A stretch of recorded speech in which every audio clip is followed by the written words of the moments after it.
Hello, everybody, and we are live. It looks like we are live. Cantina Cocktail Hour. Today is January the 21st, 2022. It's Friday. We are hanging out. Dave, how's it going? Hey, good. How's everyone doing out there? Fine night to talk some Star Wars. It's pretty cold where I'm at. I think it's like 18 degrees right now, so Oh, wow. keeping warm, talking some Star Wars. Wow. Feel like I'm on Hoth or something like that. Oh, wow. It is like 70 degrees here. Doesn't Oh, feel, yeah. Yeah, wow. I can't imagine. I don't think I've even ever felt 18 degrees. Like, wow. no, you get used to it after a couple days. It just feels like normal. Layer up, get used to it. Wild. Wild. Well, cool. Dave, thanks for joining me today for Cantina Sure, thanks Cocktail for having Hour. me. For sure. So I'm not drinking any cocktails this evening. Or do you have something up your sleeve? I am just drinking some whiskey in a cup. Just Nice. I wish I was drinking whiskey in a cup. I have some, but I had to take ibuprofen for something, so I can't mix. You can't mix that yeah, kind yeah. of stuff. Dangerous. So I just got good old fashioned bottled water. All right, cool. All right, so let's see who's hanging out with us so far. We have Better Ray Bob. Hey, Better Ray Bob, how's it going? Hey. Jason, good to see you as always. Mary, how's it going? Good to see you. Britt is with us. Hey, Brittany. And awesome. So off to a good start here with our group. Awesome. So we have a question from Better Ray Bob. Anyone else making their TVC wish list with each episode of Book of Boba Fett? Yes, mental wish list. How do you feel about that, Dave? Yeah, there's definitely a lot of characters, especially in the cantinas that they're showing. So yeah, you could build out a nice world with some vintage collection Book of Boba Fett for sure. Yeah, I've been, and even for Black Series or Hot Toys, I'm thinking like every time I see one of these episodes, like which figures would fit these scales? I start trying to like piece them, into hmm the world building of the vintage collection or the character focus of the Black Series, or which of these would make an especially detailed Hot Toys figure. And it's just the gears are going, hmm So we'll see, we'll see. Rodri, hello. Thanks for joining us. Curbsicle, how's it going? Jason says we need a vintage collection Bantha. I can't argue with that. hmm We need some vintage collection beasts. It's been years and years and years. And yeah, I think, how much have we seen the Bantha? If you think the Mandalorian, if you think the Book of Boba Fett, I think there's plenty of room Oh yeah, for a Bantha. I love the crossover potential from Mandalorian, Book of Boba Fett. A lot of these are going to be hitting the same shelves. If you're trying to split them up between the two properties, you're going to have to pick and choose. Well, am I going to put this on Mando? Is this going to go on Boba Fett? So yeah. Yep. Decisions. Battery Bob says the mods in their speeder bikes would make great deluxe figures. How do you feel about that one, Dave? The mods in their speeder bikes. Are you asking me about the toys or how do I feel about them in general? I think he means, he says great deluxe figures. Yeah, of course. I think anything. Everyone wants everything from Star Wars, right? Just has to do with what Hasbro can produce and what they think they can sell in enough quantities to make it viable. But I don't know, pretty divisive. We would see. Maybe we'll soften on them as the series goes along.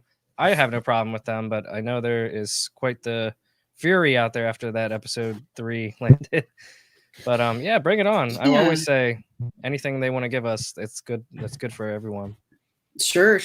And I mean, if you think about that scene, and like you say, it is very divisive. So people, a lot of people don't seem to like them. There's a few that say, they're cool with them. But if you think about that scene and you take those speeders out and you just have regular like brown and gray colored speeders, like what is that? Is that memorable? Does that really make you Mm-mm. think of like, doesn't really add anything. I think, yeah, these are flashy, bikes. They look like they would fit in Dex's diner back on Mhm. Coruscant. But I think they add a little extra layering onto the series just to give it something a little bit different. And I think you need that every now and then. Now, as far as like fitting into the world, I think it does make sense when you think about it. Tatooine is just bland and drab, like you were saying. And if they wanted to rebel and be noticed and stuff, certainly the cybernetic implants and the colorful bikes would definitely get them noticed. And to me, when I think back on it, it kind of seems like the real world. In this series right now, the empire has been defeated. Everyone is sort of getting a taste of freedom, which is sort of reminds me like here in the United States, won World War II. That's kind of what the kids started to do. The next generation coming up after their parents came home from World War II, rebel, colorful things get noticed. So it makes sense.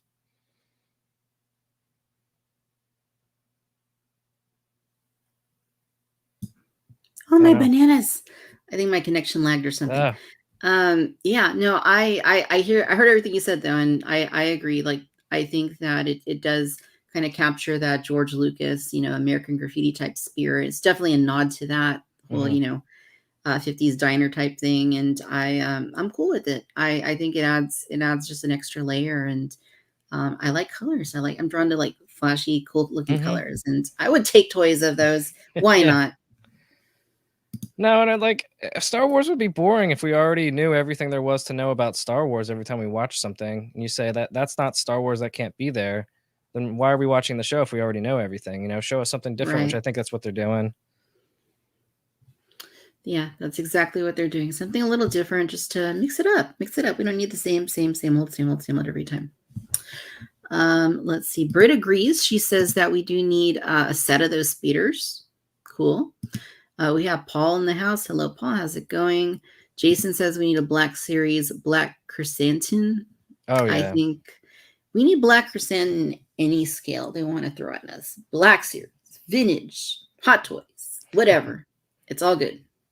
Yeah, I think it's coming everywhere. And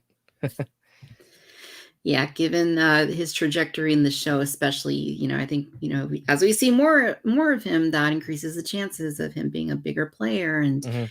bigger players get the figures most of the time. So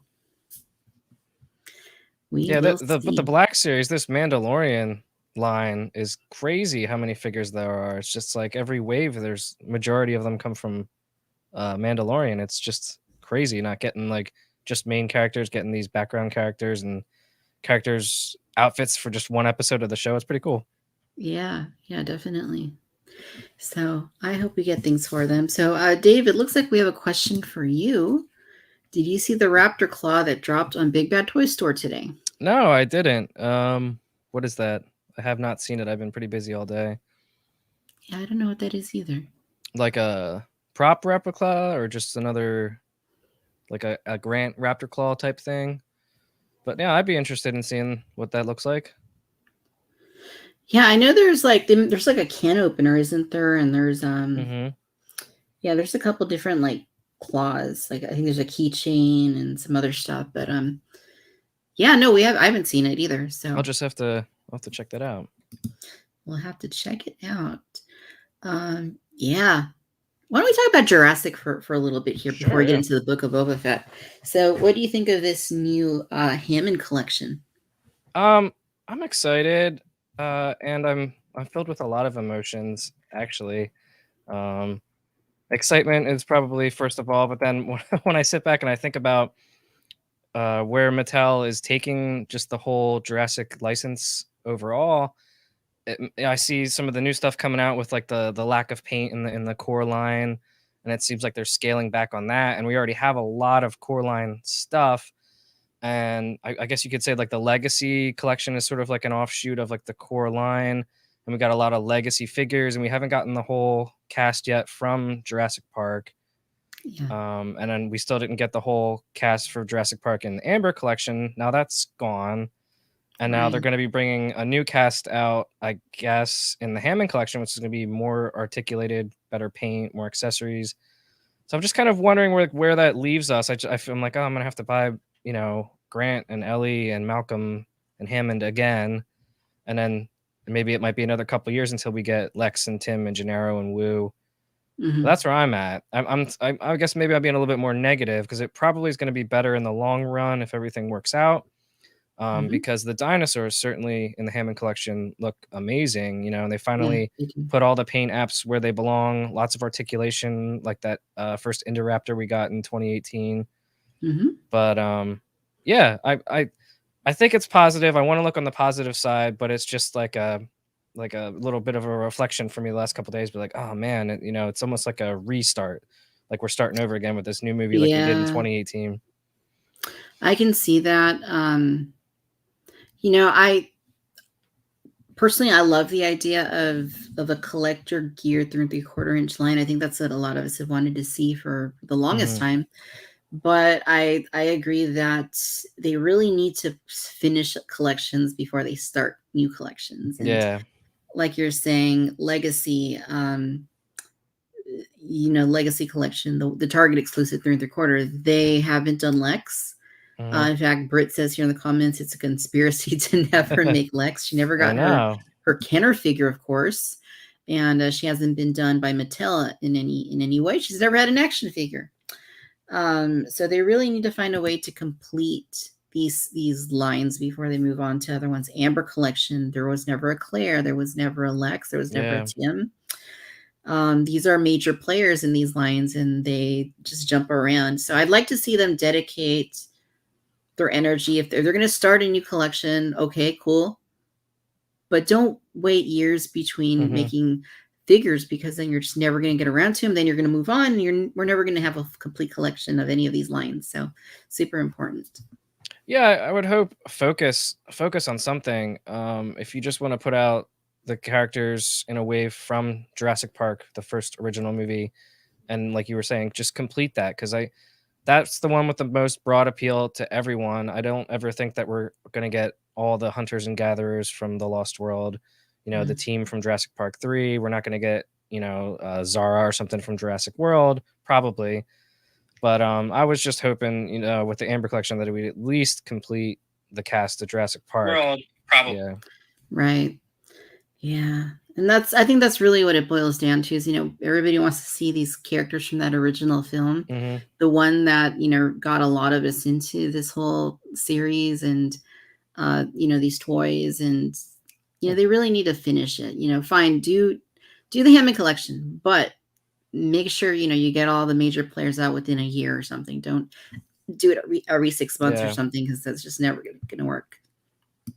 I'm checking out this Jurassic Park Raptor Claw replica by Dr. Collector here on Big Bad Toy Store.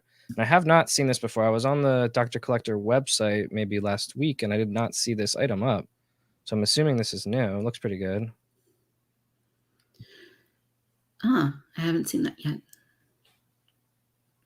It's $23.99. It's in stock now here on Big Bad Toy Store. It's a 1-to-1 scale Raptor Claw from Jurassic Park.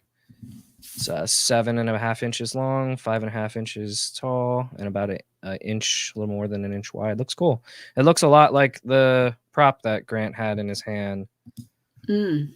And it looks pretty good from what I'm looking. A lot of the ones that I see maybe look like the curve is not right, and maybe the depth on the inside of the claw doesn't look right. But this looks pretty accurate to what I see on the screen.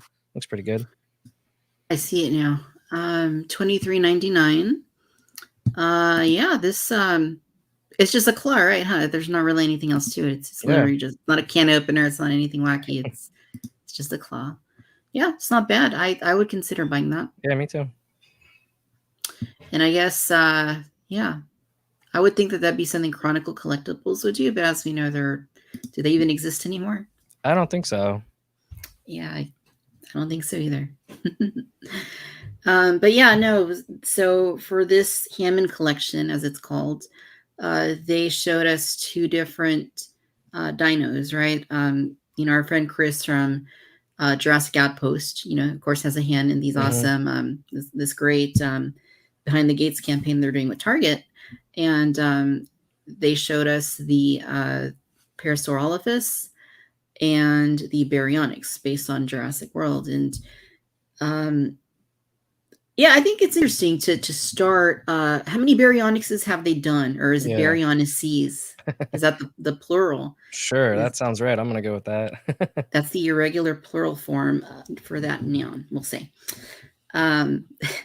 Yeah, so I mean, they've made so many of those. It's just kind of a weird one to lead with. Parasaurolophus is cool because I don't think they've done a good Parasaurolophus. Yeah. Mattel hasn't.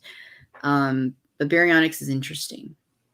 No, those they both excite me. The Parasol Office, obviously more. That's maybe the best looking one since the Kenner one, as far as toy form goes.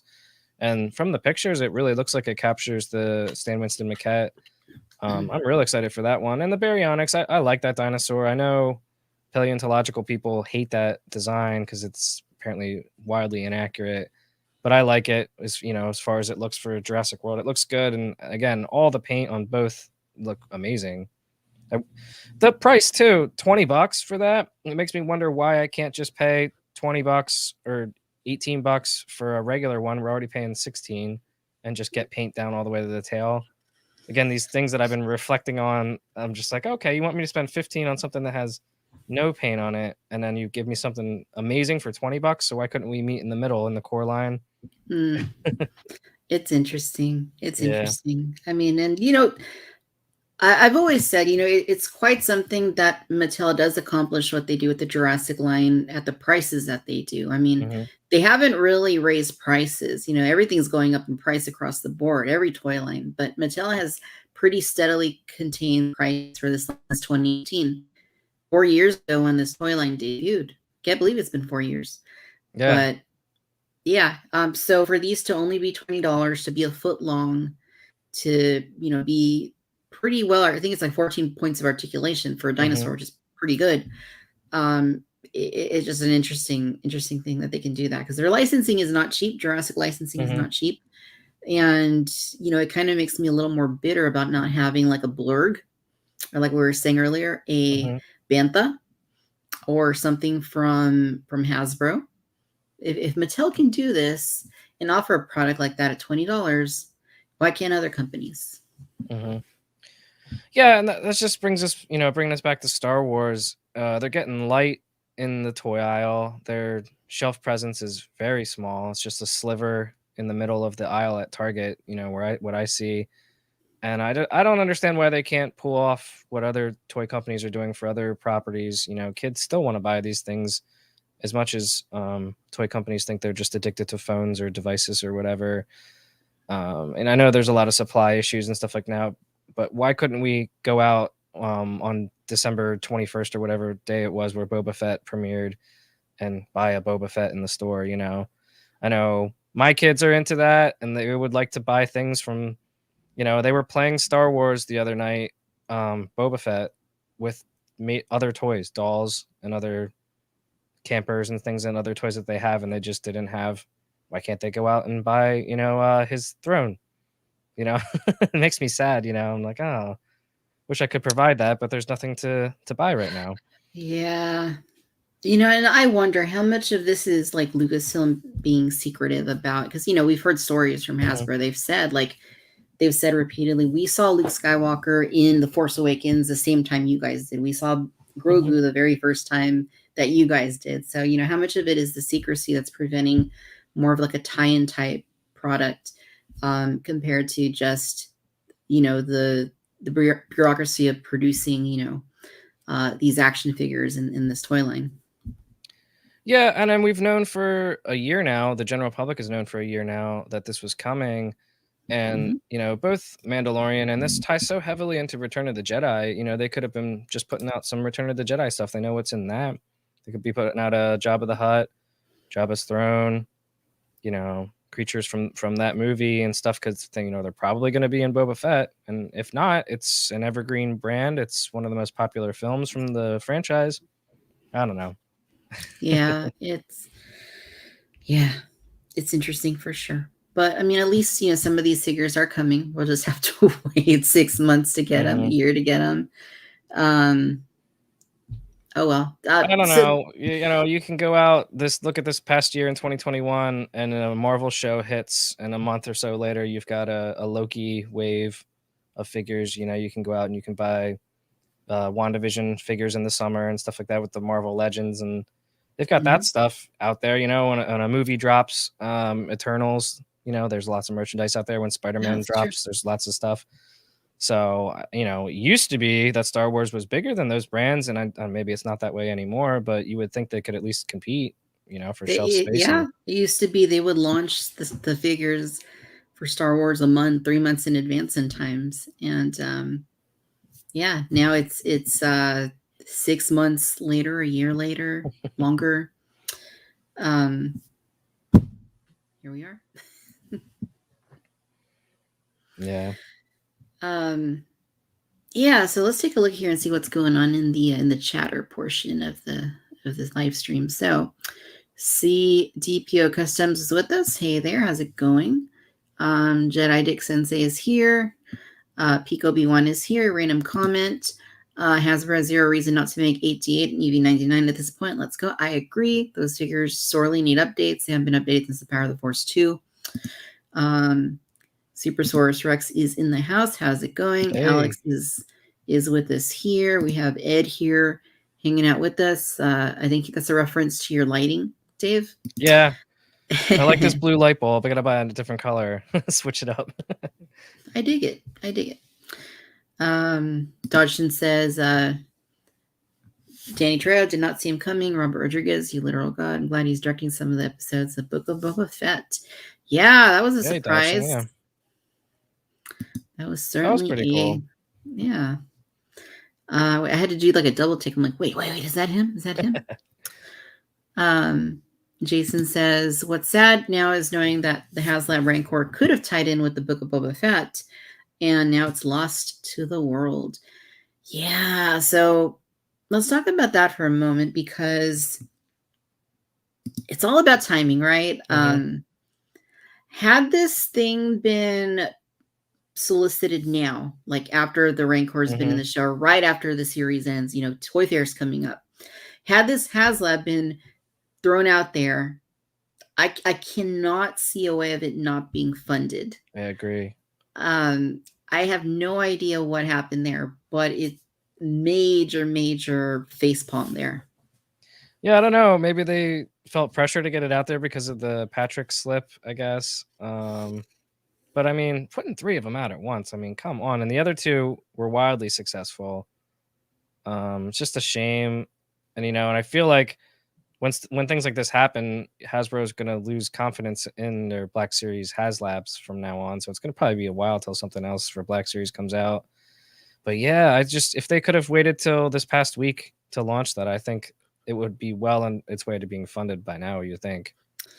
Right. So you have to wonder, is it something where, like you were saying, like 3DPO Customs agrees with that, they're reactive, right, to what Patrick, letting it slip, because the next day, literally the next day, it was on StarWars.com as, being like officially, like, without much fanfare, it was announced as coming. So could that have been part of it? Possibly. I mean, I don't really see though how that would force their hand to start the campaign, especially like when you were saying, there's 2 others running at the same time. Did they not know that the Rancor was in the Book of Boba Fett, and there was just no communication between Lucasfilm and Hasbro? And if that's so, that's pretty tragic. Yeah. You think a line of communication could just slip an email and be like, hey, yo, maybe you nod and wink at the fans. It's something, we have seen something in Book of Boba Fett, But yeah, and it just too, even though I was paying close attention to the way it ended, they can do anything they want. Didn't some of the Marvel ones get extensions, and they were so close to getting it? It was within 500. You think if they could have extended it by 12 hours or 24 hours, it would have hit it. I don't understand that logic. I don't work for the toy industry. I don't have any inside knowledge, so they have their reasons, I guess. Yeah, I have no clue. Yeah, the whole thing was, and I wasn't clamoring for 16 scale Rancor. I mean, that was just huge. I've got a perfectly good 3 3/4 scale one that I love. That's already, very big. But I don't want to see any HasLab fail, especially when there's fans out there that really, really are passionate about it and want it to happen. So yeah, it's just a bummer, for them and for, HasLab as a whole, that there wasn't better communication with them and Lucasfilm. And I mean, they work with Lucasfilm, right? And they talk. Hasbro says that, we have a great relationship with Lucasfilm, but something went wrong here, and I don't know that we'll ever know exactly what it is, but certainly it's a missed opportunity. Definitely, yeah. On the note of HasLab, though, the Razor Crest is supposedly going to be shipping soon. I got an email the other day saying that, Victoria, I remember that thing that you backed, all this time back. It's coming. Get ready because Awesome. it's coming. Yeah, I mean, I didn't back that, but I look forward to seeing the pictures from you because that'll be super cool to see how it interacts with all the vintage collection figures. Did Tom back this one as well, or do you know? Good question. I forget what Tom was up to with this one. If I want to say no, but I could be wrong. Maybe he'll come into the chat and he'll surprise us Yeah. and he'll say, "You know what? I backed 10 of them." Yeah, let Who us know, knows? Tom. He's gonna be You never reselling know them what on the Tom. sidewalk in front of his house. Yeah, you never know what Tom. But yeah, I have no idea where it's gonna go. It's 30 inches long. Mm-hmm. I don't know. I haven't made room for it, and I'm not going to until the day it gets here. So Yeah. Maybe you can do the bike rack method. I know that Tom does with his big Millennium Falcon, and that is actually a brilliant thing he Mhm, does with that. Yeah, so he uses the bike rack and mhm. he puts his the big Legacy Collection Millennium Falcon on it to display. I really wish I could do that. I don't know that I have room, but I love that idea because that's a really hard one to display. It's like a big round, ship. Mhm, mhm. It's not going to fit on a shelf easily. All right, let's go ahead and see what else is. Dodgson also says Cheech Marin as a Cantina bartender. That'd be interesting. Yeah, I'd like That'd be that. interesting. Yeah. Ed says, I will give all my Star Wars guys to either of you, provided you can pronounce to the Isle of... Yeah, I don't think that's going to happen. No, supercalifragilisticexpialidocious. Yeah. That I could say. I can't say this. I don't even know what language this is. Come on, Ed. Come on. So Britt says, who's going to be super hardcore and blow up the Razor Crest? Somebody's going to do that. If they Some would have let crazy... everyone know in advance, people could have bought 2 and one to blow up, and I know. Maybe they'll make a battle damaged one that's just the spear and the little shift knob. That's all it is. yeah. Just should have been a throw-in like the bag of bones with the rancor. Just They'll throw in a cardboard diorama of the crater. Yeah, that's good. Yeah. Now, somebody's going to do that, though. Somebody with some big YouTube channel is probably going to be like, oh, look what we did. We bought one of these to blow it up. They're going to blow it up. It's I going to hate happen. that stuff. I know my kids watch some of those toy channels and stuff, and I hate the ones where they like crush toys, where they drive over them and stuff like that. I don't know. I was always so nice with my toys. I did not destroy any of them, and it's still, even today, makes me sad to see them get crushed and destroyed. Yeah, I am guilty of destroying a figure.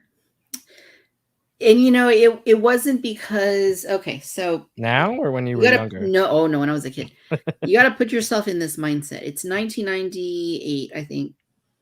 Star Wars Shadows of the Empire line is on the shelves everywhere, just rotting. It's not going anywhere. Nobody's buying it. Prince Shizor is the biggest peg warmer of the era. My brother had an extra one. He's like, you know what? I'm tired of seeing this stupid figure everywhere. What should we do to it? Well, this is what we did. We tied it to a firework rocket. Oh no, you're like Sid. We were like Sid. And we launched it up into the atmosphere. Now, if you know how much these figures weigh, I mean, they don't weigh a lot. I mean, what do they weigh? They weigh, a few ounces. Mm-hmm. Firework rockets themselves only weigh a number of ounces. So if you strap something that's close to equal weight to the rocket, it's not going to go straight up. Oh no. In some form of poetic justice, it kind of came back towards us. Oh. So we had to get out of the way really quickly. Saying I'm gonna take you with me if I gotta go. Yeah. And the Prince Shizor figure itself looked like really burnt toast from the waist down. Tisk tisk. There was another occasion. What? More than one? Oh no. Another occasion. This is what we did. We had I think it was there. So back in that era, 1990, late 90s, Power of the Force 2, they came out with like Escape the Death Star game or something. And it came with 2 figures. It came with Luke Skywalker in Stormtrooper disguise, and it came with Darth Vader with removable helmet or dome or hand or something. And what we did is we wanted to bury them to see if they would be there later. So we took the Luke Skywalker figure and we just like wrapped it in like masking tape, like over and over and over and Mhm. over and over. And then we took the the Darth Vader figure and we put him in one of those little Philadelphia cream cheese boxes, Like a coffin. Oh no. like a coffin. So we closed it up. We dug in the ditch near our house, and we buried them maybe like 6 inches under. Oh no. Did you ever find them again? We went back a number of months later. We found the Vader in the cream cheese coffin. We never found the Luke. I don't know what happened to Luke. I have no idea. Oh man, maybe he Kill Billed it and got himself out of there. Maybe he's still there. Maybe I someday have, someone I will have find no him. clue. No, the worst thing that ever happened to me was my dog chewed up my Toy Biz Robin when I was a couple years old. Just like ate the legs off those little green shoes that he had and were just Ah, gone and the green shoes. Yeah. gnawed on. And it made me. I never got a replacement. I was just so sad. And My sis, now that you mention it, my sister had a Chihuahua when I was like in high school, and I had like one of those vintage original trilogy collection. So I had the Leia and the Stormtrooper that the dog somehow got a hold of. She chewed Leia's hand off, and then on the Stormtrooper, she chewed off like its feet for some reason. So it's like, oh great, these things cost like at the time like $10, and that was super expensive for a figure.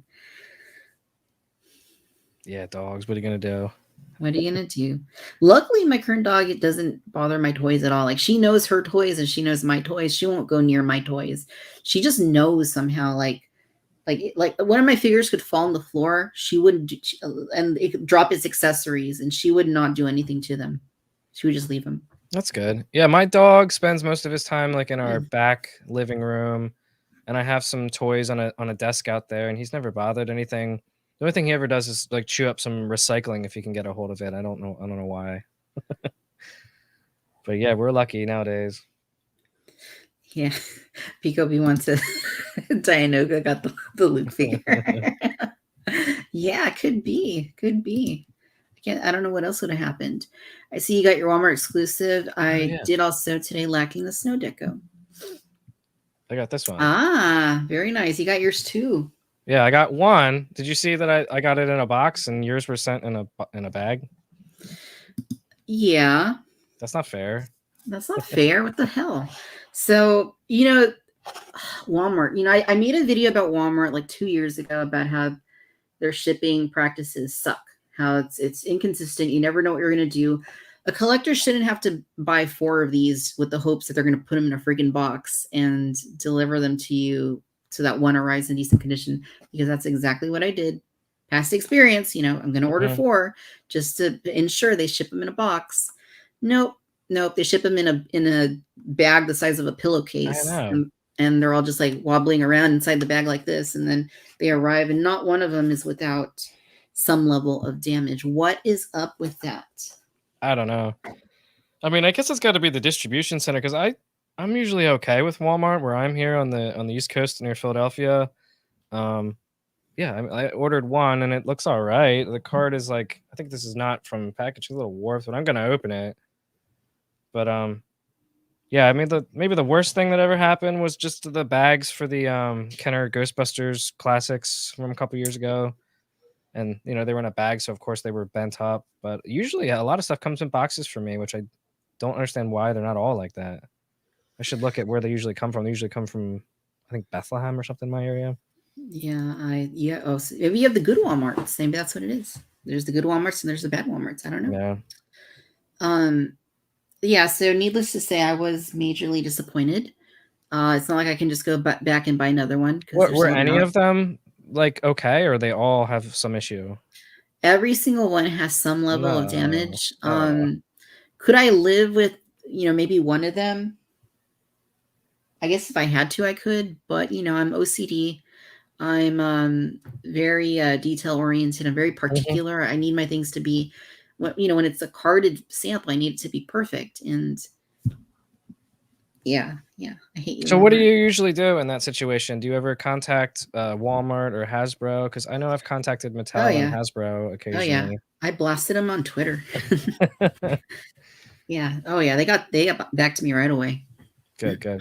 So do they have Yeah. any of them in stock, or is this a Walmart thing, or They said I could send them back for a refund. That was yeah, they're like, "Oh, well sorry, that's too bad. We don't like to see this. You can send them back and get your money back." I'm like, "No, I'm not gonna send them back and get my money back because then I'm gonna be completely out, and I'd rather have something as mhm, sad as it is, I'd rather have a damaged carded figure than not have one of those at all." yeah. Huh. Well, that stinks. Yeah. But, we must do these things. We must do these things every now and then. You want your uh take a little pride in your store exclusives. They're carrying these things that nobody else is going to carry. So, I mean, it's not like we can order from Entertainment Art to get a Mhm, mint sample. Um, it's a Walmart exclusive item. They need to take a little more pride in that and protect it a little bit better. It's not asking for too much. Put it in a box. Well, Target doesn't send things like that in bags that I've seen. Amazon occasionally will, but we're not talking like mhm. TBC $30 exclusive figures. That it needs to be in a box. It needs to be protected. It needs to arrive to the collector in civilized condition. Yeah, I wished they could, Hasbro themselves could put them in sort of a shipper box or something like, the Amazon exclusive, Black Series Mortar Trooper came in its own box. Hmm. They could do something like that, where they know it's protected and it doesn't matter what the distributor does once they get their hands on it. But of course, that's going to raise the price even more, and especially in today's day and age, if you would pay an extra $3 to $5, maybe that would be worth it.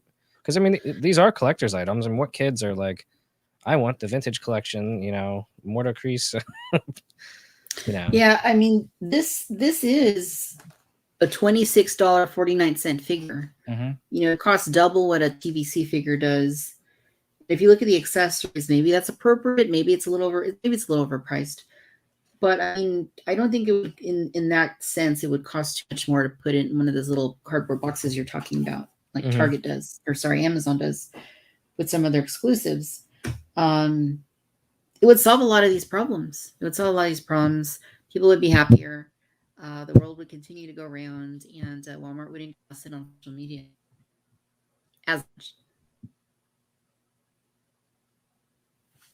All right, yeah, All right, so let's going to take a look here and see what's going on. Um, 3DPO Customs. Walmart knows me. Big box of airbags. Luckily, no damage. Only problem, I oh, only got good, one. yeah. Hope it are in good shape. Maybe Walmart assumes all collectors are openers, or Walmart hates collectors. Walmart hates everybody. I don't think Walmart assumes anything. They're just like, you bought it, here it is. They don't care.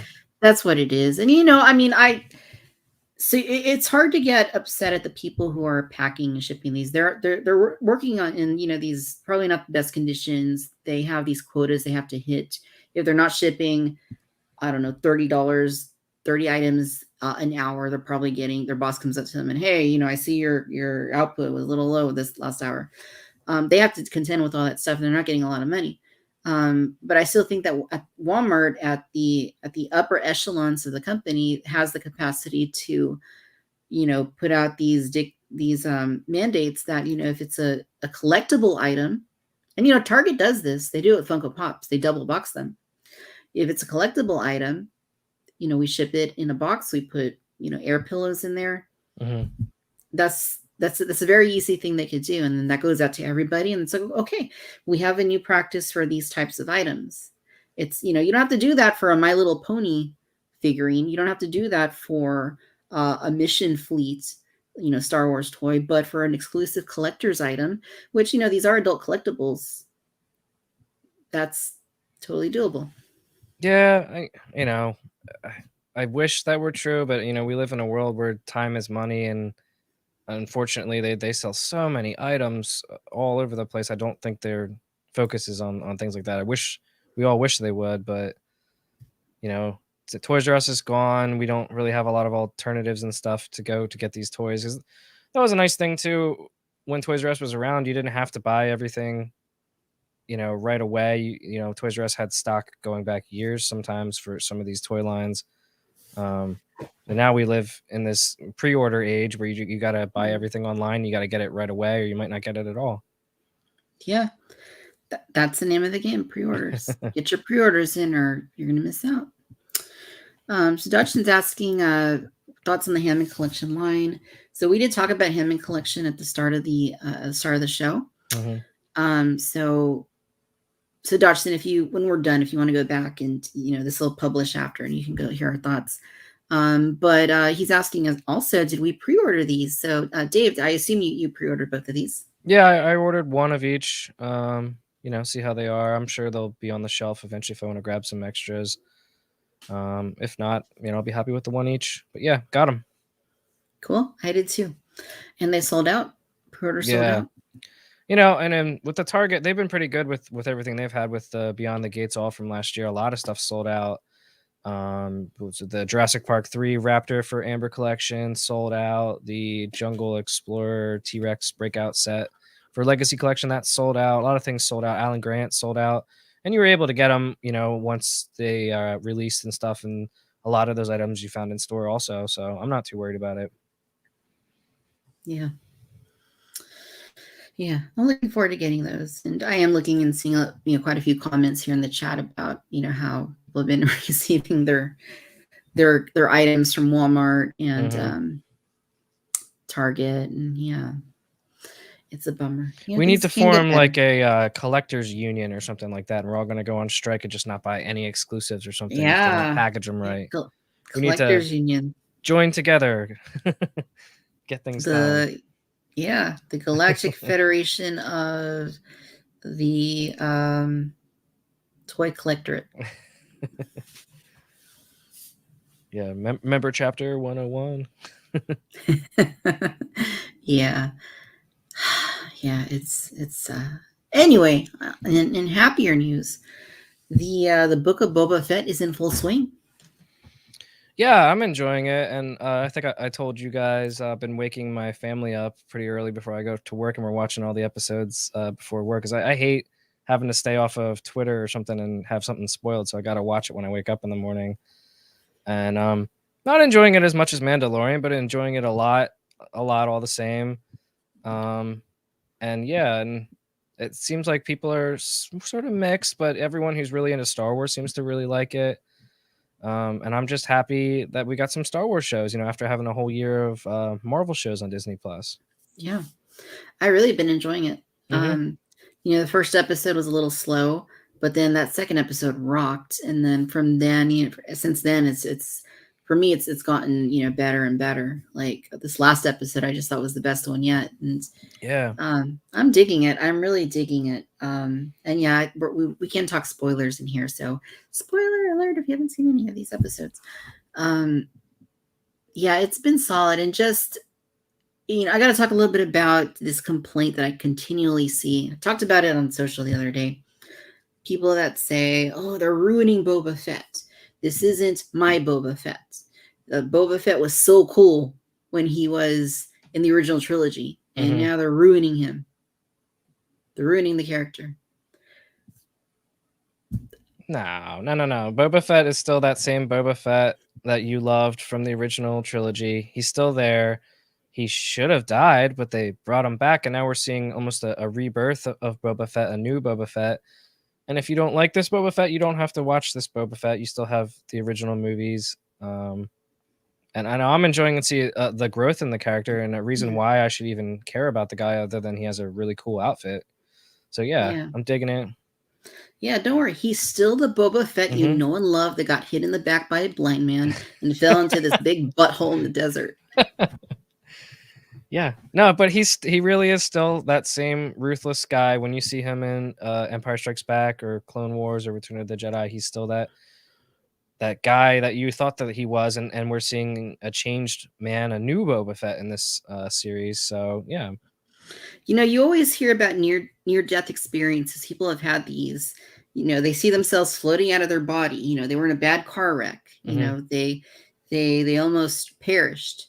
That they come back and they're like, what, it totally changed my perception of life. It totally made me be a different person, a better person. It made me prioritize what's important in life. I mean, why can't that apply to Boba Fett? Hmm. Yeah. And then, like, I think what we've learned with from watching the Marvel series that all these Disney Plus series are supplemental, and you don't need to watch them to enjoy the main movies. So, if you don't like this Boba Fett, that's you're well within your rights to not like it, and you don't have to watch it. And I don't think it'll matter much to the overall Star Wars story, really, what happens to him. So, yeah, I mean, you don't have no one's forcing you to like it. You don't have to like it. I mean, we like it a lot, so to Yeah. each their own. And we do hear this every time they give more background in a character. Remember the prequels? Oh, Anakin, this is how he's Darth Hmm. Vader. This is how he became Darth Vader. He started like Yeah, that's this. true. Yeah. You heard this, you hear this with any of the major characters that get expanded on. And Boba Fett, I mean, did we really even know him in the OT? I mean, I love the portrayal of him in Empire, yeah, but he was on screen for a couple of minutes Hmm. and he didn't really do much. I mean, is that really something that can be ruined for you? I mean, just based on that little you knew of him, how do you ruin that by expanding on the character? It's I'm a huge Boba Fett fan. Ever since I was a kid, I always loved Boba Fett figures. Hmm. I just just the way he looked and I just thought it was a really cool look. And the show has just been building on my love of the character more and more. Seeing him expanded, doesn't hurt that Tamara Morrison's still playing him. Um, but I'm really like digging everything they've not maybe not everything, but by and large, I really have been enjoying the show, and getting to see Boba evolve has really been a treat. Hmm. No, and I think it comes down to I think I voiced this either on the podcast or on a live stream a while ago. It's hard in Star Wars when we retread characters that we already know. Give them more of a backstory story if it's Anakin, or we're telling a new story with Boba Fett here. People have their emotional attachment to the character, and any change at all, sort of doesn't really jive with what they mentally feel about the character. And I think that's why Mandalorian was received so well. It was a lot of all new characters, especially in the first season, that no one had any attachments to, and everyone was just along for the ride. So I understand the fan reaction to the Boba Fett now, but there's a lot of stuff there to like, and if you don't like some of the things, you just try and ignore those parts of it or whatever. But I'm having a lot of fun watching it. I hope everyone else gets as much enjoyment out of it as I am. Yeah, at the end of the day, you know what? It's supplemental Star Wars. It's Hmm. something that we could not have, or we could have it and it not be perfect. And the fact that it exists, the fact that we're still getting Disney series that are expanding on these characters that we've known and loved for so long is kind of a treat. And if you just look at it in that light, that it's like you said earlier, it's bonus. It's something that enhances our understanding of some of these characters. And it's all good. It's all good. Yeah, no, there's comics and stuff too, and I don't read the comics. I only read a very few amount of the books that come out, and I do hear things that come out of the comics, and I'm like, that sounds kind of dumb. I don't know if I would like that, but I don't pay attention to it. And it doesn't ruin the television shows. It doesn't ruin the movies for me. And a lot of these comic book characters like Black Chrysanthemum is showing up now, and I didn't know anything about him before Boba Fett, and I don't have his backstory, and none of that's ruining it for me. So ignorance is bliss sometimes if you don't want to take part in something. So yeah, it'll all work out. It'll be fine. It'll all be fine. It'll all work out. So Gen X never made that association. Thanks. You're welcome. Glad to help. Boba doesn't really do anything. Fennec is the show's real badass. Yeah, Fennec is Yeah. pretty awesome. This last episode I thought was really a lot of fun with Fennec. Yeah, it was. I love that. I know some people were like that club was silly, but the music, like everything about that scene I liked. I hope we get the soundtrack for that episode because I really dug the music in there. Hmm. Yeah. Yeah, the Yeah. music, it's still Ludwig, and it's that guy has range, and it's that's the great thing about these television shows. We're getting some new Star Wars music that's just completely different, and I love the John Williams stuff, but this is again another supplement even with the music, and it's great. Another flavor, Mhm. another side of Star Wars. Totally. Better Bob says, I also love Book of Boba Fett, shown the Tuscans and gave them more depth. Yeah, Yeah. for sure. We're seeing a whole, different tribe, but we're seeing a whole other side of the Tuscans that, were barely touched on in the original film. All we saw was they ride single file to hide their numbers. They'll attack you if they're opportunistic, if they can, find you alone, like they did with Shmi, right, in Attack of the Clones, or like Mm-hmm. they did with Luke when he was just out there with his binoculars looking around. Yeah, they're gonna use the opportunity to try and steal your stuff. So, but this gives us a whole other, it starts peeling off the layers beyond what Obi-Wan said about them, Mm-hmm. and it gives us a little more of a, not a backstory, but just a little more information on how they operate within their tribes, and that's been pretty cool. I think that's been one of the highlights of the show for sure. Yeah, I love the way, I never thought of them in the way of being like a native species to the planet and stuff. We're getting even more backstory to Tatooine, and just seeing, more of their culture and stuff, and how the robes signify something, how the making of the gaffy stick is like Hmm. a rite of passage and stuff, and it's really cool.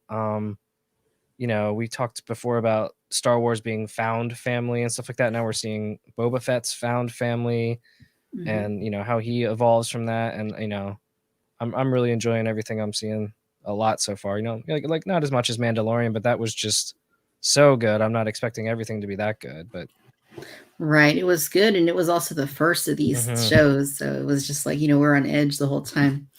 But yeah, there's a pretty interesting cue at the end of this last episode, wasn't there? Oh yeah. Spoilers. Everyone wants to tune out now if you haven't seen this week's episode. But at the end of the episode, Fennec talks about hiring some muscle and stuff, and they play the Mandalorian theme as a little cue, leading us to believe that possibly Din Djarin, the Mandalorian himself, might show up in the upcoming episode. But if I know anything from watching the cartoons and Mandalorian, it probably won't be the next episode. It'll be a little bit later, but hopefully Mandalorian shows up. We'll get a little bit of a crossover. I'm here for it. Hmm. When they played that little musical cue, I was like, yeah, I was like, Yeah. yeah, yeah. I was really excited. Um, yeah, yeah. Bring it on. Maybe he'll come with other helpers in tow. Who knows who? He knows a lot of people, right? At this point in the story, Mando. So I believe we're caught up at the same timeline as we are at the end of season 2 Mandalorian. yeah. So possibly he brings all the other Mandalorians with him, or everyone's around him. Grogu is not with him anymore, we would presume. So maybe we get some Bo-Katan, other Mandalorians, since he has the dark saber. Would that be an element in this show here? I've often wondered. I've heard rumors that these shows that are going to be on Disney Plus might be intertwined, almost like a Mandoverse. I heard someone say.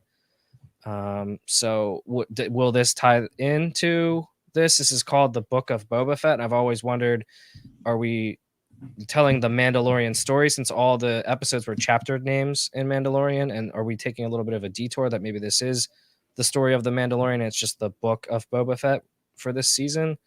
Hmm.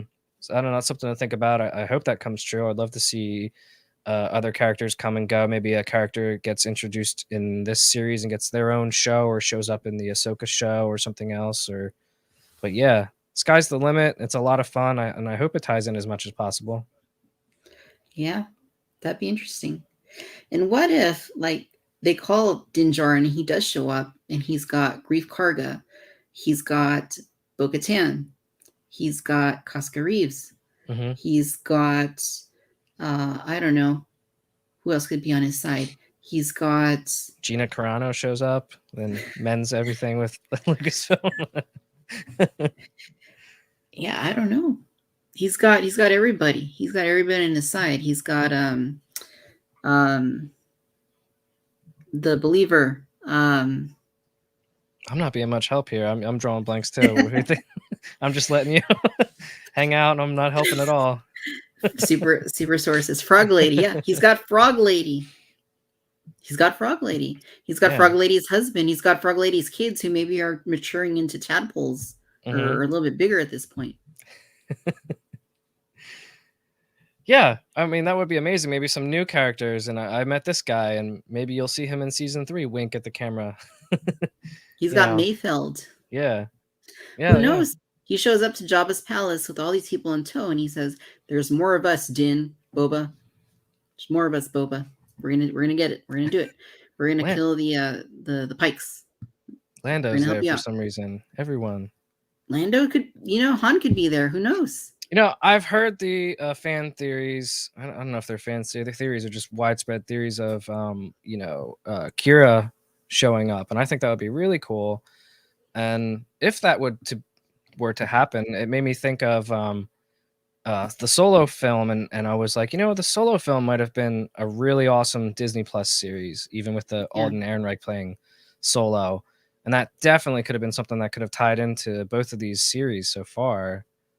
What do you think of something like that? If we get like a Crimson Dawn showing up or something, because I don't know how menacing the Pikes seem as a baddie for this show.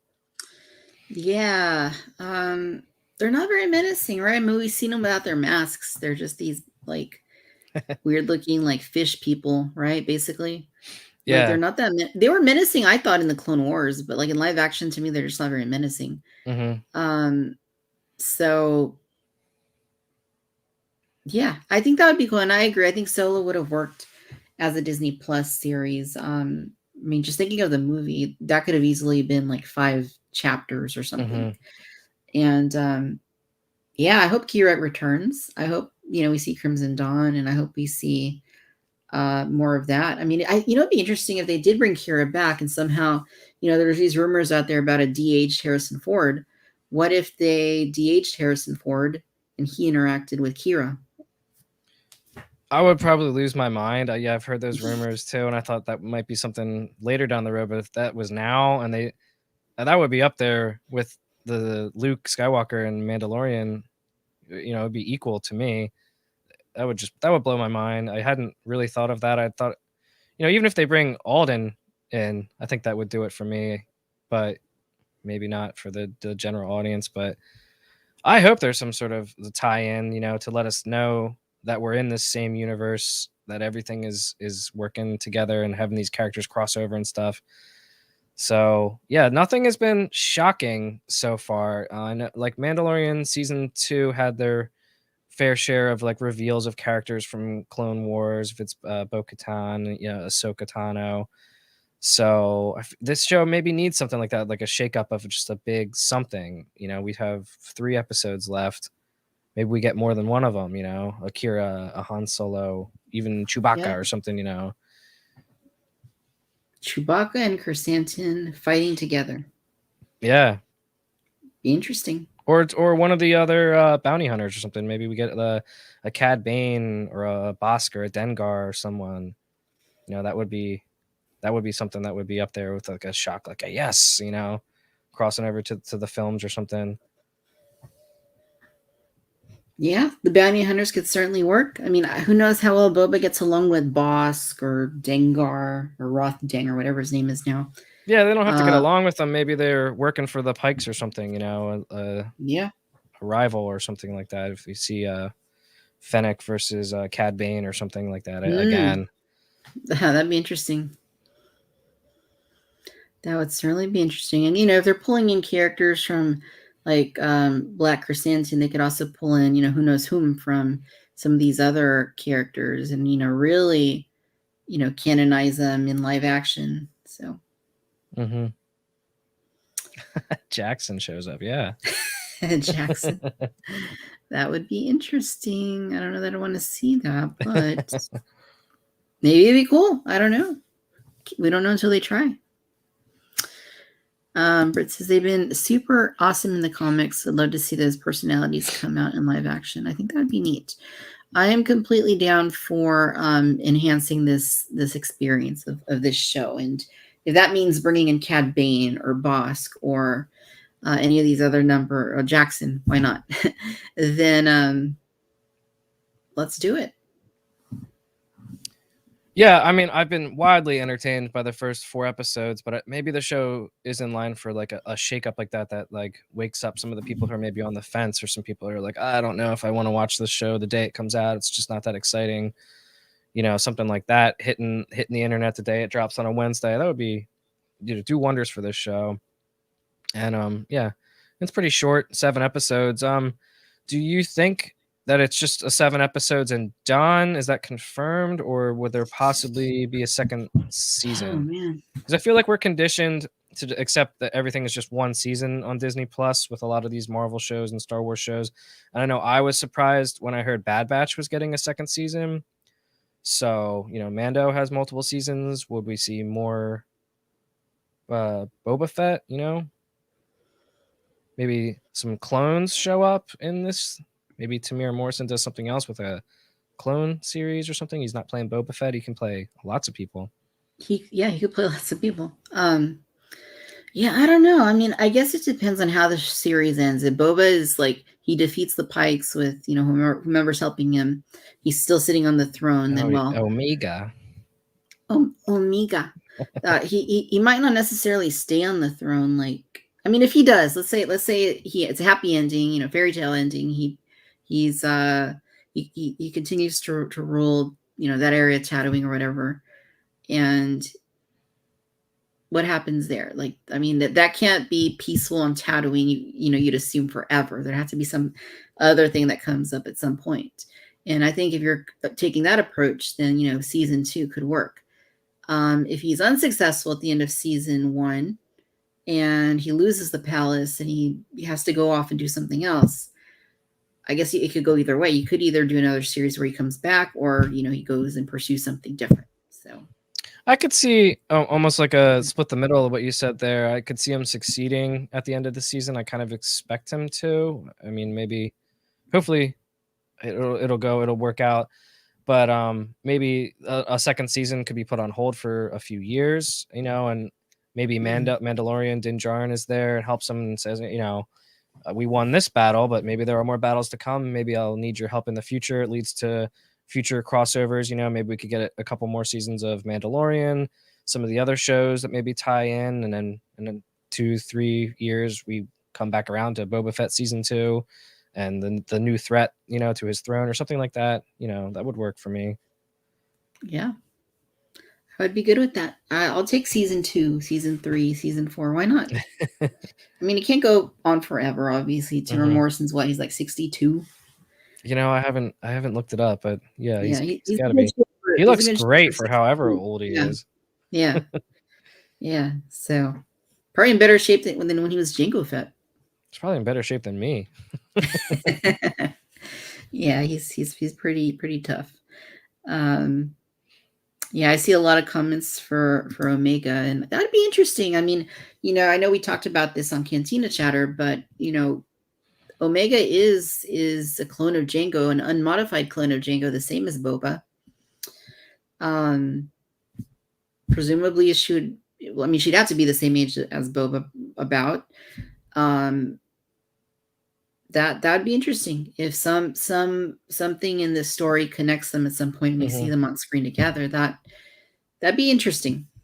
So there's a question for the chat. How did everyone here watch Bad Batch, and how did you guys feel about Bad Batch? Because I mean, I would love an Omega cameo or a part in this series, because I don't think I felt that much emotional connection to the entire crew or even Omega as I thought maybe I would in other Clone Wars and Rebels and stuff, as I did with those characters. So if they gave me something in Book of Boba Fett to just really make me feel to Omega, and then I go into season 2 of Bad Batch and just like, yeah, like that was great. We got something from Omega, it explained a lot, and now I'm really on board. Even more so than I was. How would that all make you feel? Because I know, how did you feel, Victoria, about Bad Batch? I mean, I liked it, but it just wasn't up there with the other animated series or even the live action stuff for me. Yeah, no, I agree.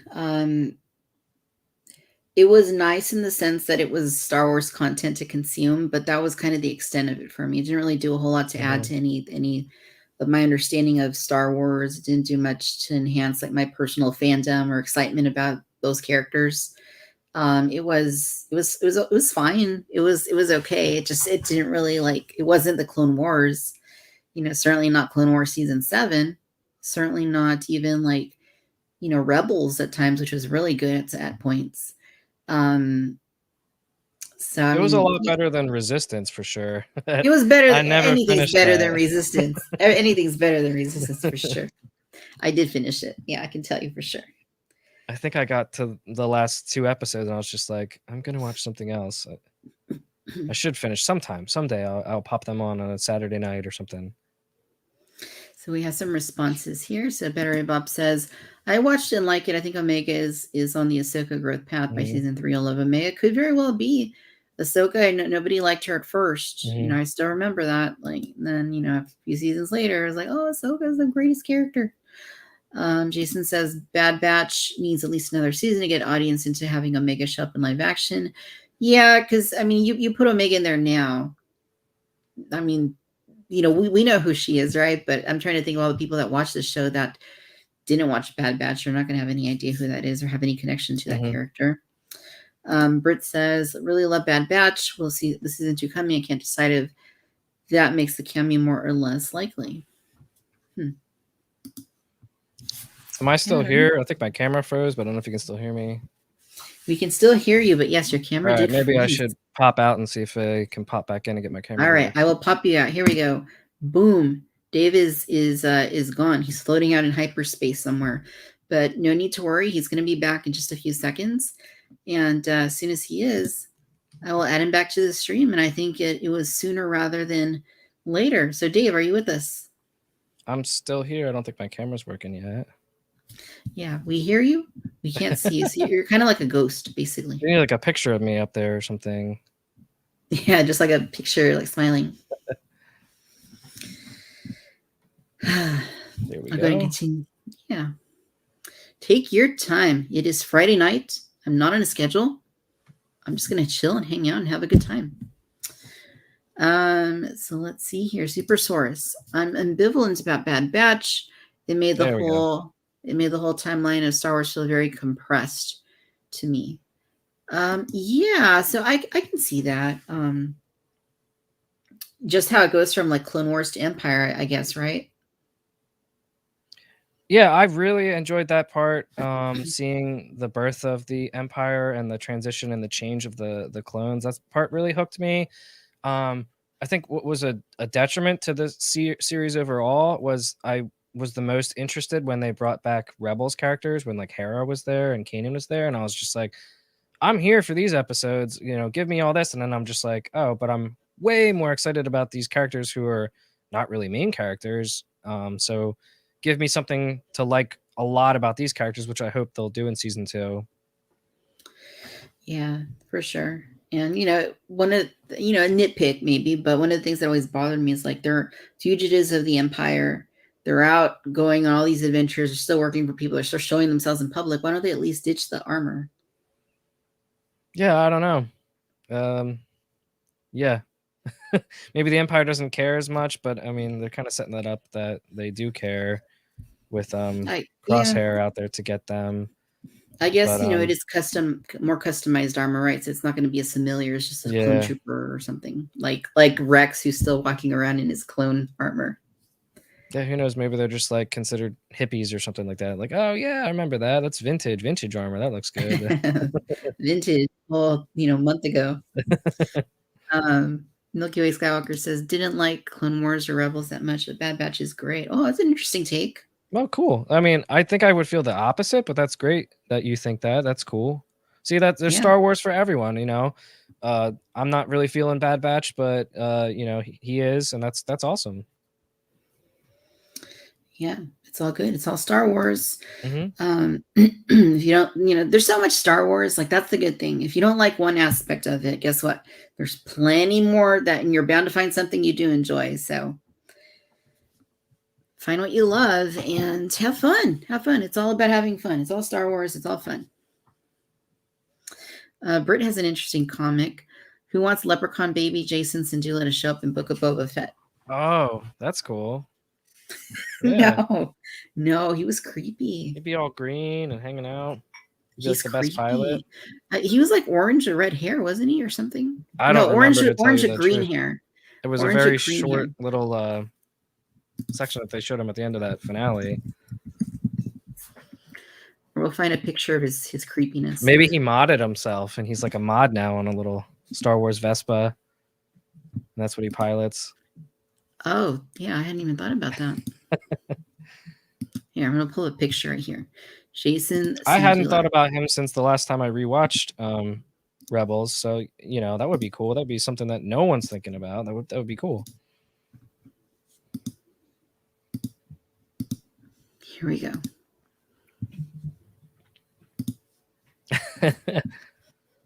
He doesn't look that bad. Do we really want to see him leading or even taking part in the show? You don't think he's creepy? Yeah. Maybe they could have done him with brown eyes or something instead of the green and blue. It's weird. So he's half Twi'lek, half human. I mean, so first of all, that's interesting that that's possible. It's interesting. I mean, they're both kind of humanoid type species, right? So, okay, this is Star Wars. Okay, you give it a pass on the basis that it's Star Wars, but like, how does he just come out looking like this, like with green hair, like because hair has green skin, he comes out with green hair. Like, I'm just trying to. Even his eyelashes are green. Yeah. Well, when he shows up in live action and his ears are smaller, and then everyone's going to complain about it and be like, "That's not accurate." Right. That's not my Jason Sindula. That's it. I'm done with Star Wars. Not my Jason. I'm done. I'm checking out. Yeah. Britt says he looks unfinished. Yeah, it's interesting. Yeah, but I don't know. I mean, there's some, he's a little creepy, but he's not all bad. There is some level of cuteness, I guess. Is there anyone out there in the chat who is all caught up on all the canon books and comics and stuff? Has he ever been mentioned outside of the show on anything else, a comic book or a book or something? Be nice to know. All right, we'll remove him there before we start having dreams. So Ed says, why don't I have any memory of Jason? Like the name is even familiar. Well, you blacked it out. You just saw it and you never thought of it again. You just blacked it out. Yeah. He's the son of Kanan Jarrus and Hera Syndulla. Super Source says he got the recessive genes of both. Maybe. Yeah, and Better Bob makes a good point. He was just a kid at the end of Return of the Jedi. That's true. So he would be like he'd be a kid still by the time of Boba Fett, Book of Boba Fett. Maybe he was the kid in the Tusken village in the suit. Why not? Why not? Cool. Well, what other topics are you thinking about this evening, Dave? What have you been thinking about in terms of toys or Star Wars or Jurassic or whatever? I think I covered most of everything. I'm sad when it comes to Star Wars right now because it feels like the Star Wars stuff is taking forever, but I guess that's just the state of the world that we're in. I have so many pre-orders that are not fulfilled. I don't see anything when I go to the stores except for maybe Lando's. But as far as Jurassic, I think we spoke our thoughts earlier in the show. If anyone wants to go back and watch that after the stream is over. But I don't know if I have a whole lot to say about anything else right now. I think maybe I saw a question in here about HasLab in the future or something.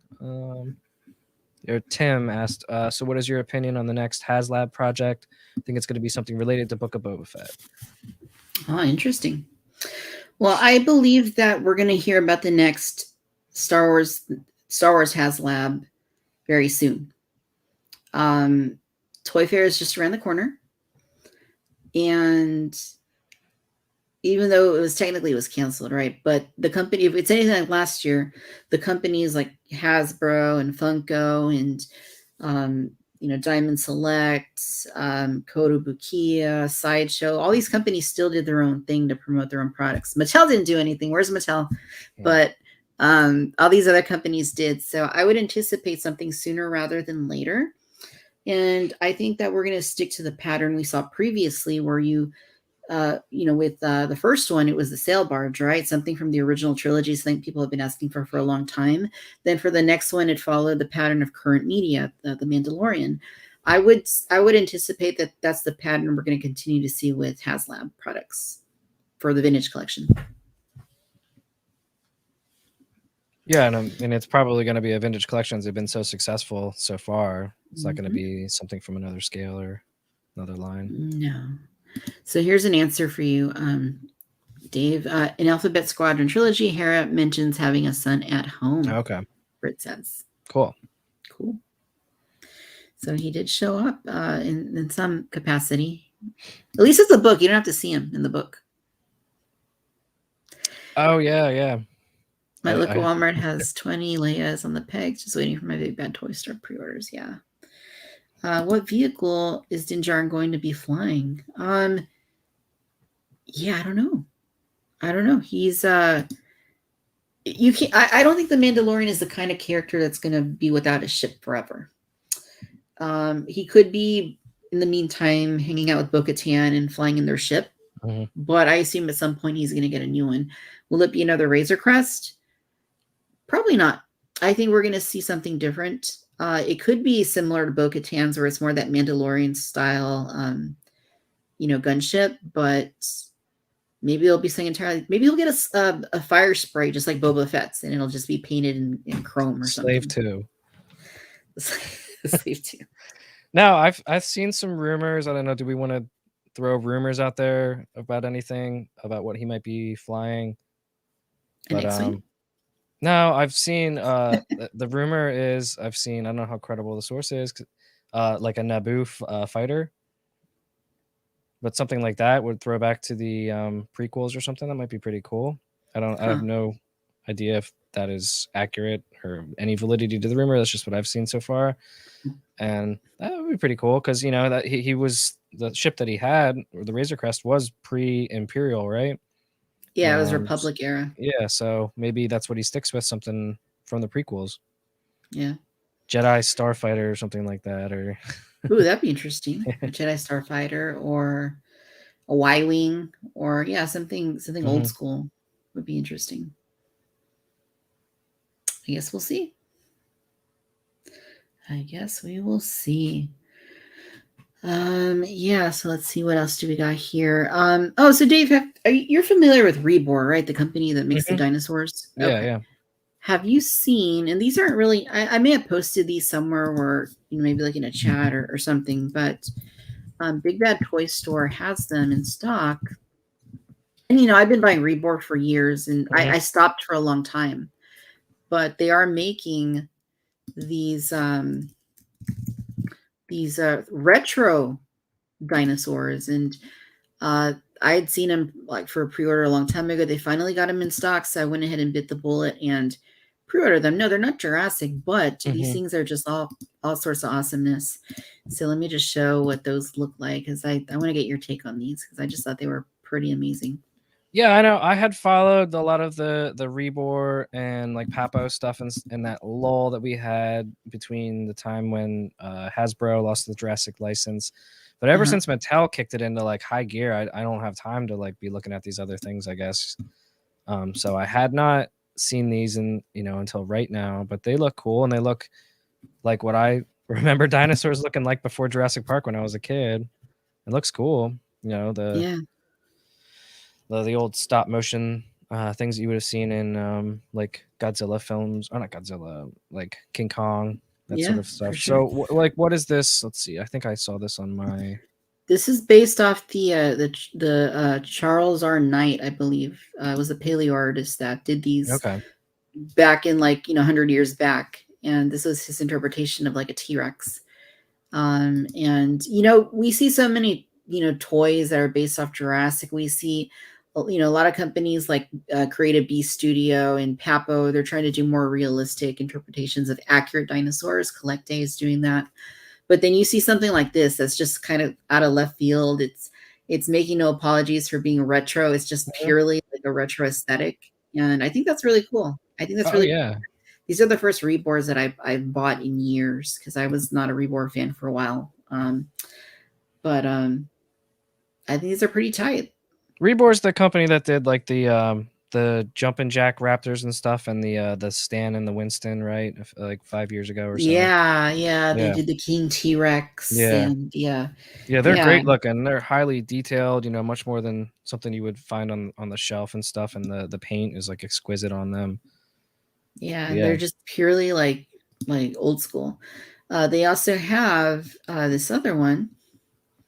It's a very similar, but this one is called Californication. This is kind of, not quite as old school as the previous one, but it's still like obviously a very retro aesthetic. Mm. Yeah, and just think this is something like that would have been what we would have gotten in Jurassic Park if not for the innovation of the CGI technology from Industrial Light. It could have been something like that. Yeah, But that's that's true. cool. You know, that really brings back a lot of memories of just, you know, pre Jurassic Park for me being a kid and looking at, paleo art and books and stuff at the library when I was young. So that's Hmm. cool. Yeah, back then, like it was just dinosaurs, right? You didn't think about like Hmm. scientific accuracy, they were just cool. When you're a kid, dinosaurs are just cool. Like you're saying before Jurassic Park, like dinosaurs were just cool. And Jurassic Park took them to a whole other level.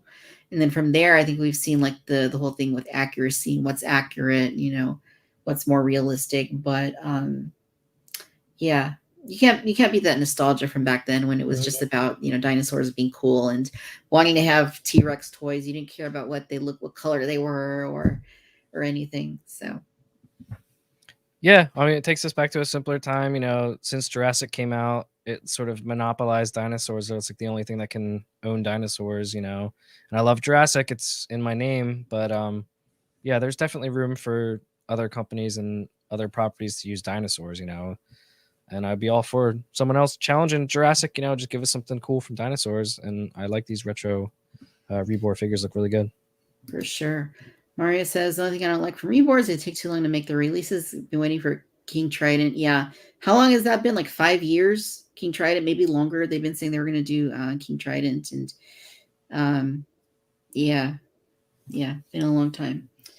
Um, I know they've announced a lot of things that they have they never came out with. Ed says, super excited. I found baby Brachio today. What?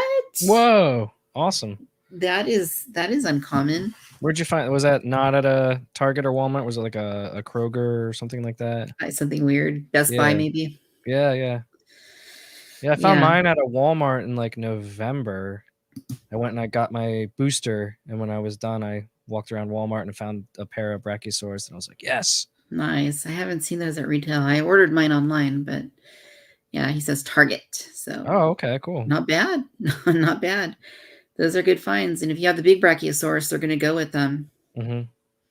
Oh, this is a sweet comment. Thank you. Nice. We'll take it. We'll take what we can get. Oh, Land Before Um, Time, 79, 75. Yeah.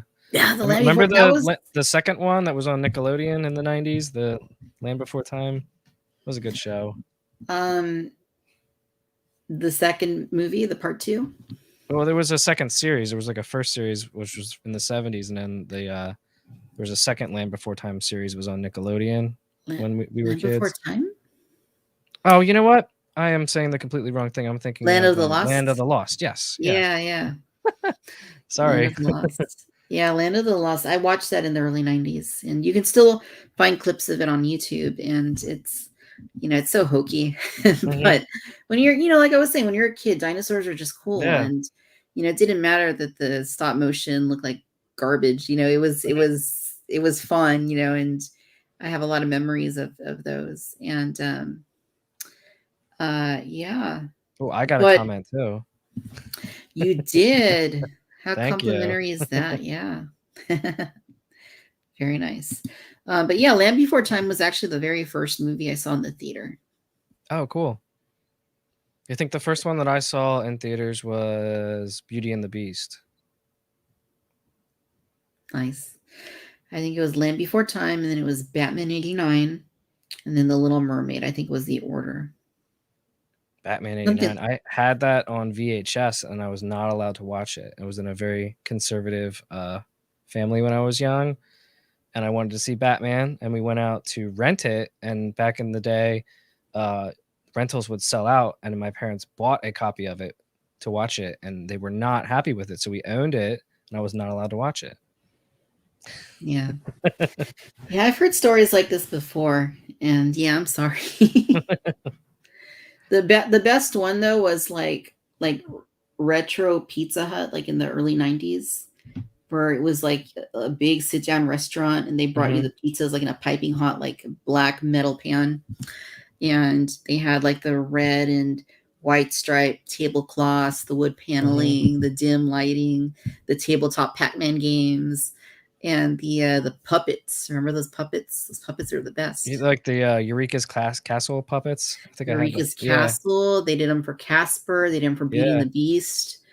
They did them. Yeah, they did several lines of those, and yeah, good times, good times. And they had the Book It program. Did yeah, you have the what Book It program? that's not what is that?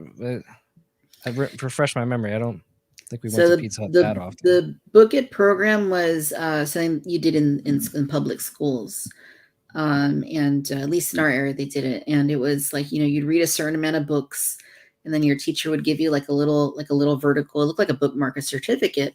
You would take it to Pizza Hut, and they would give you like a kids pack. You get the pizza, the drink, and then the little prize.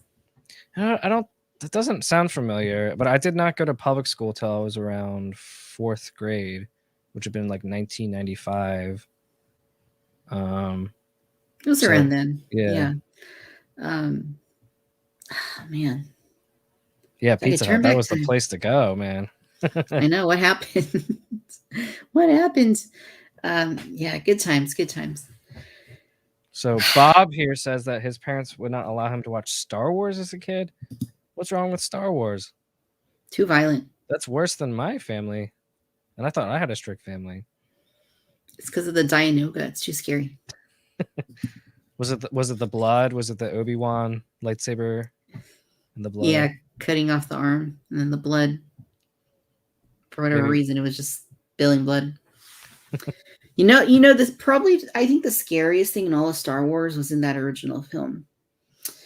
Seeing Uncle Owen and Aunt Beru's skeletal charred Oh, yeah. bodies, that is pretty darn extreme. You would never see that again, I don't think, in current Disney Star Wars. Like that was No. brutal. That was brutal. That's worse than Littlefoot losing his mother in The Land Before Time. That's pretty hardcore. Yeah. Makes me think of, spinning it back again to Pizza Hut and original Star Wars, the special editions. Remember the movie posters? Going there and getting, they had one for each one. I remember specifically I had the, Yoda from Empire Strikes Back Pizza Hut poster on my wall. And, man, that was an experience seeing the special editions 'cause I had only seen them on VHS beforehand. My parents are not movie people, and we ended up going with, like, a family friend who would have been at the age of Star Wars when it originally came out, and he was just so excited to see him again, and he's, like, hyping me up, like, "This is gonna be amazing," and just looking up to, like, an older person, like, "Yeah, I'm gonna see Star Wars on the big screen and stuff," and that was a fun time back in the special editions have their detractors and stuff, but for someone like me, I was, like, 12, 11, 12 at the time, and that was Mm, a big thing seeing Star Wars all they came out in, like, January, February, March of that year in, like, '97. That was so much fun to just go and see the original movies on the big screen. yeah. Man, good times. And here's an answer to your question. Televangelist said the Force was New Age. Oh, Satanic. you know what? My parents were probably not far off from that, maybe just, like, a notch removed from something like that, but yeah, I can now that Mm, you say that, I could totally see that back then. good times. Well, cool. Well, Dave, anything else on your mind that you want to hit here? No, just give me some I wanna go to Target, and I wanna buy a Boba Fett. And a baby brachiosaurus Yeah, and a baby brachiosaur, and then you can ride them through the streets of, Mos Espa or whatever. on your colored motorcycle, Yeah. hover cycle. But, no, I'm happy with the state of Star Wars now. I'm excited for this entire year coming up, and I'm hoping this year is gonna be like what Marvel was last year as far as Disney Plus series, and I'm hoping we get these toys sometime before June or December of 2022, and no cool pre-orders come out, and I don't see that this will be available in June of 2024 or something like that. But, yeah, I Awesome. think I've said everything I need to say, but, thanks for having me on, which is a lot of fun tonight, and Of a course. lot of fun to Always a talk Star Wars, pleasure. yeah. No, thank you for coming on. Always a pleasure. And, I will be busy this weekend. I'm not just doing this live stream, but I will also be on the six scale Cantina tomorrow at 3 o'clock Pacific time, 6 p.m. Eastern time. I will be with the one and only Aries Tarrington. I will be on his show, and we'll be talking about the Market Watch. It'll be the Market Watch show. On Sunday, I will be on the Out of the Basement Casts live stream here on YouTube as well. Be doing that. Next Friday, we'll be back with another episode of Cantina Cocktail Hour. I'll be joined by Toy Bro. And a week after that, I believe it is Jamie Stangroom. He is was the creator of the Stormtrooper who bumped his head documentary that was out a few years ago. Nice. Really, That's awesome. yeah, Yeah. yeah. So it's gonna be fun. We got a lot of stuff coming up, and I got a couple of reviews I'm gonna try and get shot this weekend. So we'll see how that goes. But yeah, thanks to everybody who has been with us here in the chat and hanging out for the last hour and a half. It's been fun as always. Really appreciate having you guys here. And yeah, if you missed any part of the show and you want to go back, it will be published right after we end here. So you'll be able to go back and watch anything that we said previously. It's out there forever in the universe now. So good or bad. It's been fun. Dave, thanks again for coming on, and can't wait to talk again soon. Oh yeah, thanks for having me. See you guys all later. Have a good All one. right, Have a take good care, safe everybody. weekend. Bye-bye.